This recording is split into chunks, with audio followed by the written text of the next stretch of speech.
दोस्तों डेट है आज की 9 दिसंबर 2020 और स्टार्ट करेंगे हमारी डेली आंसर राइटिंग। तो आज का हमारा क्वेश्चन है पेपर 2 पॉलिटी से। और ये काफ़ी टिपिकल काइंड के क्वेश्चंस हैं जो कि यूपीएससी के अंदर में न्यू पैटर्न के अनुसार इस टाइप के क्वेश्चन पूछे जा रहे हैं। 2017 के बाद में इस टाइप के क्वेश्चन जो कि लक्ष्मीकांत से डायरेक्ट उठाए जा रहे हैं। जैसे कि हमारे पास में ये क्वेश्चन आ रहा है प्रीएम्बल के ऊपर। लास्ट ईयर हमारा पास में अटॉर्नी जनरल के ऊपर क्वेश्चन आया था, ठीक है, जिसके अंदर में बेसिक पूछे गए थे उसके बारे में। फिर 2017 के अंदर में हमारे बारे में पूछा गया था कि जॉइंट सेशन ऑफ पार्लियामेंट उसके बारे में बताओ।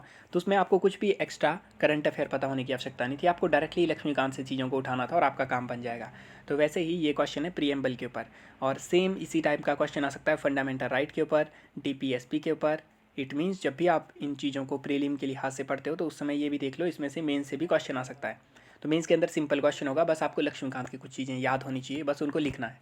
प्रॉब्लम यहाँ पे ये आती है, प्रीलिम्स और मेंस में काफ़ी बड़ा डिफरेंस होता है। प्रीलिम्स के अंदर में तो ऑप्शन आपके सामने होती हैं, तो अगर आपने प्रीएम्बल पढ़ के रखा हुआ तो वहाँ पे उनको ईजी होता है टिक करना। बट अगर आपको बोला जाए कि आपको प्रीएम्बल लिखना है डायरेक्टली क्वेश्चन के अंदर में, मेंस के अंदर में आंसर में, तो वो थोड़ा प्रॉब्लमेटिक हो जाता है। इसीलिए चीज़ों को याद करना जब प्री की तैयारी कर रहे हो तो उसी समय मेंस के लिहाज से भी उनको देखना काफ़ी ज़रूरी होता है।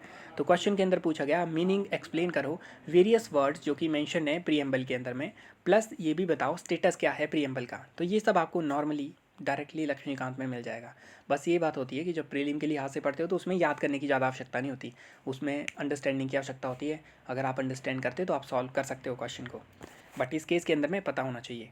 इंट्रोडक्शन में आप प्रीएम्बल में कोई भी इंट्रोडक्शन दे सकते हो, ये बता सकते हो कि ये फ़िलॉसफी है उसकी ऑब्जेक्टिव है, ठीक है, वो बता सकते हो। इसके अंदर में क्या मेंशन है, मतलब बेसिकली जो हार्ट है हमारे कॉन्स्टिट्यूशनल मेकर का वो इसमें आता है। एक बात, मतलब ये भी इंट्रोडक्शन हो सकती है, ये भी इंट्रोडक्शन हो सकती है। आप बता सकते हो कि जो इंटेंशन है फ्रेमवर्क की वो इसके अंदर में बताई गई है। उसके अलावा आप ये भी इससे भी स्टार्ट कर सकते हो कि जो पंडित जवाहरलाल नेहरू जी के द्वारा ऑब्जेक्टिव रेजोल्यूशन लेके आए थे वो बाद में हमारा प्रीएम्बल बनता है। तो ये कॉन्स्टिट्यूशन असेंबली के अंदर वो लेके आए थे। तो आप ये बोल सकते हो कि हाँ ये वाला प्रीएम्बल बना। इसके अलावा आप ये भी बोल सकते हो कि प्रीएम्बल का जो कंसेप्ट है वो यूएसए के कॉन्स्टिट्यूशन से लिया हुआ है। तो कोई भी इंट्रोडक्शन इसमें चल पड़ेगी। उसके बाद में अगर ये चीज़ याद हो, मतलब ये लिखने की आवश्यकता नहीं, ये सिर्फ याद होनी चाहिए, उसके बाद आप मीनिंग लिखोगे। जैसे इसमें आप बोलोगे we the people of India having solemnly resolved to constitute India into a sovereign socialist secular democratic republic and to secure to all its citizens justice social economic political liberty of thought expression belief faith worship. Prelim के लिए तो याद होना चाहिए preamble हमारा पूरा। फिर equality of status and opportunity and to promote among them all fraternity assuring the dignity of individual and unity and integrity of nation then we do hereby to give ourselves this constitution। ठीक है, तो इसमें date भी होगी नीचे। तो ये वाला आपको याद होना चाहिए। उसके बाद में आप लिख सकते हो मीनिंग। कीवर्ड क्या क्या आते हैं उसमें, वी द पीपल, इसका मतलब आ रहा है कि लोगों के द्वारा। पावर कहाँ से मिलती है, अल्टीमेट पावर कहाँ से मिलती है कॉन्स्टिट्यूशन को, वो मिलती है लोगों के द्वारा। सेकंड सोवरन, सोवरन का मतलब कोई भी एक्सटर्नल कंट्रोल नहीं है इंडिया के ऊपर में, कोई भी एक्सटर्नल ब्रिटेन का या यूनाइटेड नेशन का या किसी का भी कंट्रोल नहीं है, इंडिया फ्री है अपने डिसीजन लेने के लिए। सोशलिस्ट का मतलब आएगा यहाँ पे कि सब लोगों को समानता का अधिकार मिले। अब वो आता है हमारा गांधीयन सोशलिज्म इंडिया के कंटेक्स्ट में, ठीक है, जिसके अंदर बोला जाता है इक्वल अपॉर्चुनिटी और पॉवर्टी को ख़त्म करना है। इसके अंदर में कंप्लीट सोशलिज्म नहीं आता। तो ये वैसे भी वर्ड बाद में ऐड करवाया गया था जिसके अंदर रशियन इन्फ्लुएंस काफ़ी ज़्यादा था। तो इसका एक्चुअल मीनिंग जो है वो कन्फ्यूजिंग हो जाता है बिकॉज इंडिया सोशलिस्ट कंट्री नहीं है, but socialistic principle India follow करता है। फिर आता है सेकुलर। सेकुलर के अंदर में हमारा स्टेट और रिलीजन की सेपरेशन होगी। तो सेकुलरिज्म की जो फिलॉसफी है उसका ओरिजिन इसीलिए हुआ था कि स्टेट को हमने सेपरेट रखना है, जो हमारा रिलीजन है उससे हमें सेपरेट रखना है। तो इसमें स्टेट हमारी सेपरेट होती है रिलीजन से, इंडिविजुअल सेपरेट नहीं होते। जैसे आप काफ़ी डिबेट सुनते होंगे जिनके अंदर में इंडिविजुअल को बोला जाता है आप सेकुलर हो, आप नॉन सेकुलर हो। इंडिविजुअल सेकुलर नॉन सेकुलर नहीं होते, स्टेट सेकुलर होती है या नॉन सेकुलर होती है। स्टेट या तो सेकुलर हो सकती है या तो थियोक्रेटिक हो सकती है, जो कि रिलीजन के ऊपर बेस्ड है। इंडिविजुअल जो है अपने रिलीजन को फॉलो करते हैं तो वो सेकुलर नहीं होते, वो ऑब्वियसली, जैसे स्टेट हमारी सेपरेट है, रिलीजन सेपरेट है, तो स्टेट किसी पर्टिकुलर रिलीजन को प्रमोट करने के लिए पैसे नहीं दे सकती।